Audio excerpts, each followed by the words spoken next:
Police forces across the UK are dealing with an increasing number of mental health incidents.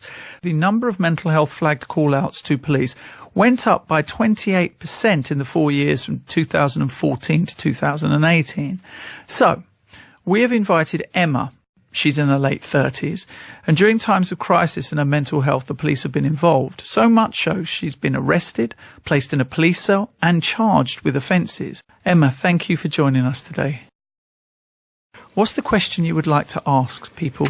My question is, why does my mental health mean I'm often treated like a criminal? Tell us about the first time, Emma. No problem. It was actually, I'd had a psychiatrist appointment and I'd had a letter saying that it was cancelled because the psychiatrist was away.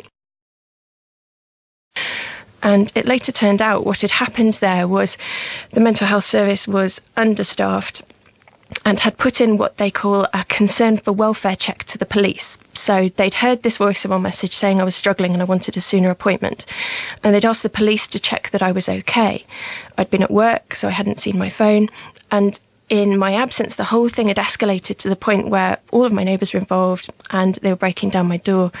Unfortunately, I just moved to the area, and I can tell you now that's not a great way to introduce yourself to your neighbours. And that's another important thing here. The impact that all of this has on you as a member of the community is profound. That day when the police found me, I got out of my car and said, what's going on? How can I help? I was put in handcuffs, put in the back of a police van and driven away. And I was driven to the hospital to have an assessment. But what my neighbours saw was me being put in handcuffs and driven away in a police van. And to have that escalate from ringing for an appointment seems very extreme, but I later learned that isn't that uncommon. This kind of thing does happen to other people as well, and it has happened again since. I mean, that is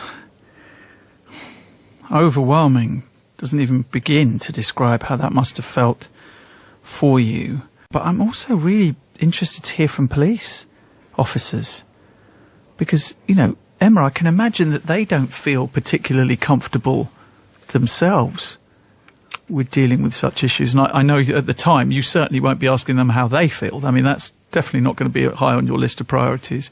But I just wonder, for both parties involved, being put in situations that neither side want particularly to be put in. Yeah, and it's very difficult. And, even when I've been very unwell, I can see how difficult it is for the police at times. And I think that's something that's very important to say, that a lot of the time the individual officers involved are doing their absolute best to be compassionate, to care, to help. What they want to do is to help, and the unintended consequences of police involvement aren't usually down to malicious acts by the police. It's a system that's putting them in a difficult position and putting me in an even worse position. So I've certainly had officers go out of their way to try and help, to try and make it easier, but ultimately they're being asked to do something that they aren't trained to do, could never be trained to do, because one training course is not going to teach you how to deal with me when I'm very, very unwell. I have obsessive compulsive disorder, and when that's severe, I think that I'm contaminated, and in attempts to decontaminate myself, I've ended up with very serious life-threatening injuries, and sometimes I've been so unwell I've been in intensive care. And I think for somebody to be expected to go on a training course and then know how to deal with somebody in that state is a very big ask, and I don't think it's necessarily fair on them. I think particularly because this has happened when I haven't been able to access the right mental health care. So it was not the case that I had all of the right mental health help in place, and this was stuff that was happening on top of that. The times in my life that this has happened have been when I haven't had the right mental health care. So in the last year, I've had much better care for various reasons, and I haven't had any contact with the police for a year, and that's the first time in 10 years that that's happened, and it's directly because I've had the right care for my OCD. So I think a lot of what happens with the police is because the right help isn't there, and I imagine that is as frustrating for them as it is for me.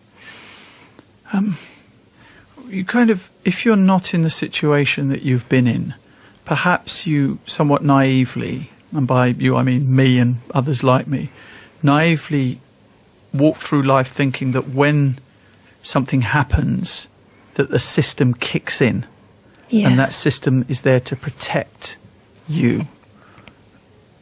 But that doesn't seem to be the case. It seems to be difficult. And while we're in the midst of talking about, the future of this country and being asked to be very optimistic about the future of this country, you can't help but feel slightly pessimistic that before we venture out into the world in another sense, we can't protect the people who are here to begin with. Yeah, and my own sense on this is that we actually have a decision to make as a society here, because from my own experience, this has changed over the last 20 years. When I was a child and I was absent from a unit, there is a kind of a justification there. A child is out on their own. They need to go back somewhere that's perceived to be safe, even though it turned out it wasn't. But a lot of the stuff that's happened to me as an adult, particularly in the last 5 years, it is moving much more towards criminalisation of mental health for certain people who don't fit well into mental health services.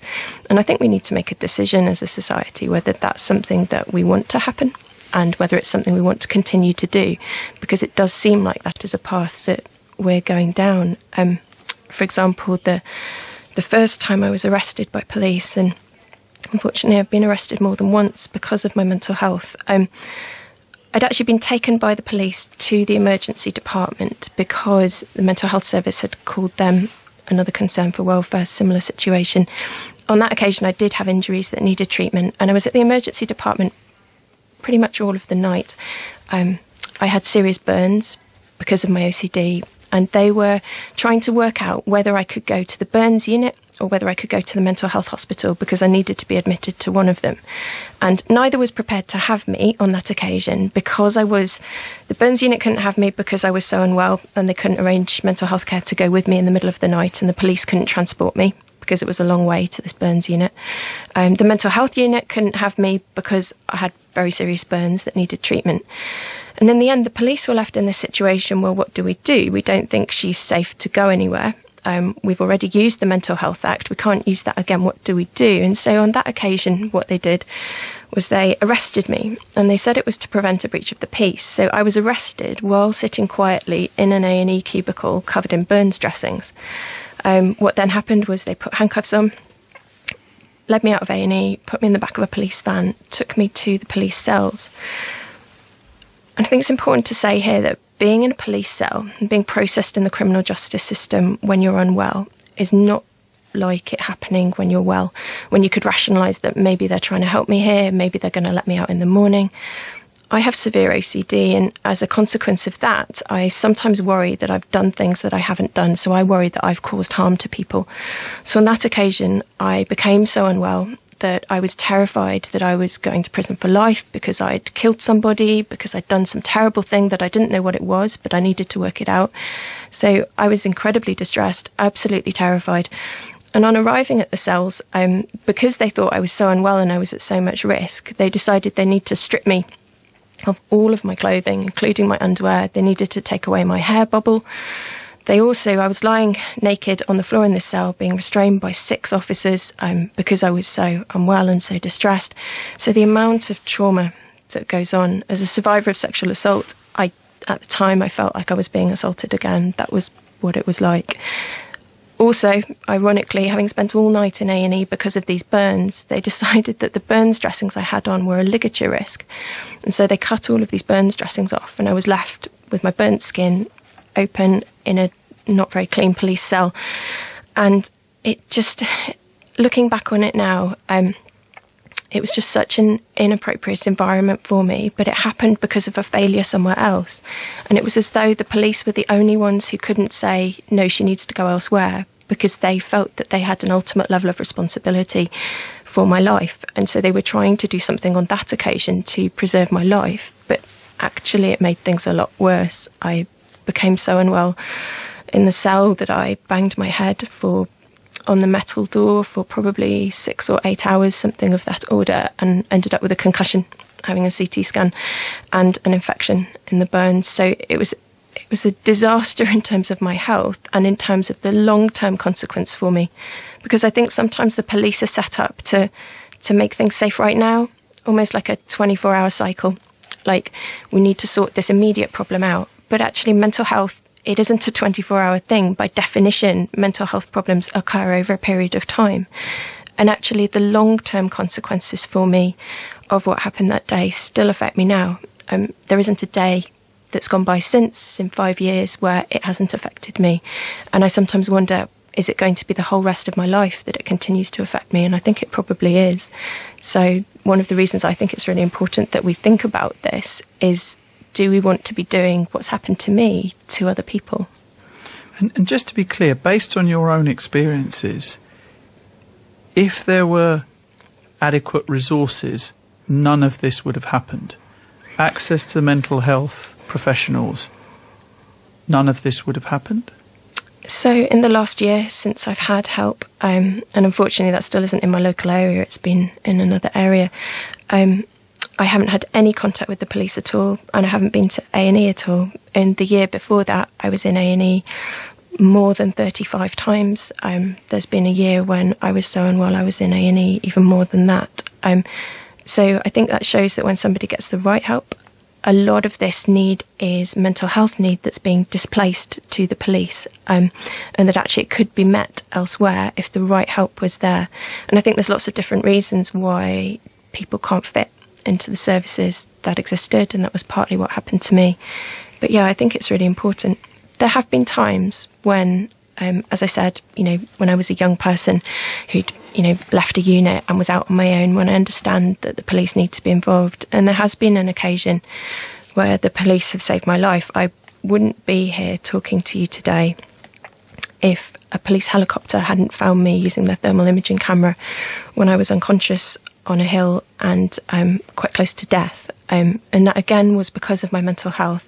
So yeah, there are times, I think, immediate emergencies where the police are always going to be needed in mental health. I don't think you could say that police should never ever be involved. But we've gone a very, very long way beyond that in what's happening right now. The concern for welfare checks, those kinds of things, things to do with the appointment that I described. Those kinds of things, you could ask a lot of questions about why police are being involved in that, and the impact that it has as well. I wonder how many times a police officer thinks, this person doesn't need police. This person needs help that we can't provide, that we're not set up to provide. And I wonder how frustrating that must be for the police. But equally, Emma, for you, you've lost your job, haven't you, before, as a result of police involvement in your care?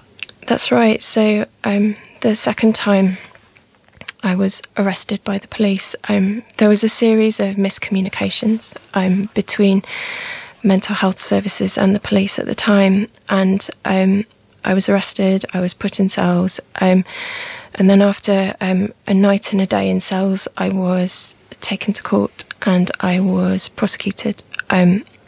So I was prosecuted for a number of different things. I hadn't assaulted anybody, I hadn't caused any disruption to the public. I know you often sort of see people talking about those kinds of cases where maybe there has been an assault, or maybe a road or a railway line has been closed and lots of people have been disrupted, but that wasn't the case with me.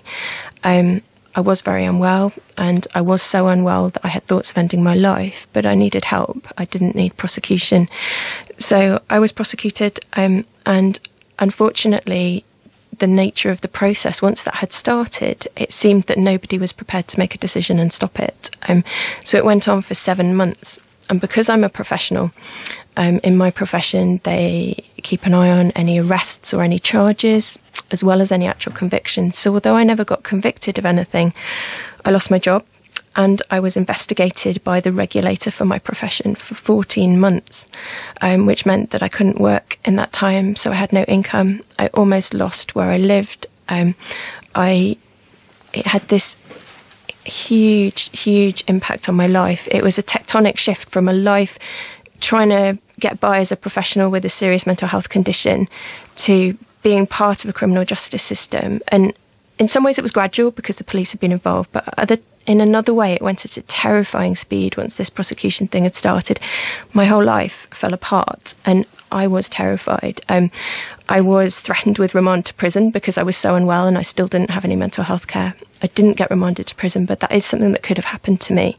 I became frightened of every siren. I used to only go out in the dark because I was afraid the police would see me, pick me up, and I would get remanded.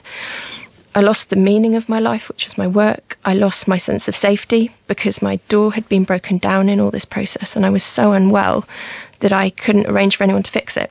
So my front door was kind of a bit like a stable door. It had 2 parts for about 9 months. I became completely disconnected from society. I was so ashamed about what was happening. And part of that was to do with my OCD, wondering what I had actually done wrong. But part of it was just the process. Having to go to court when you're incredibly unwell. It was incredibly destructive. And it felt by the end of it that my life had just been broken into a million little pieces. And it took a very, very long time to rebuild any semblance of that. And I'm still not there.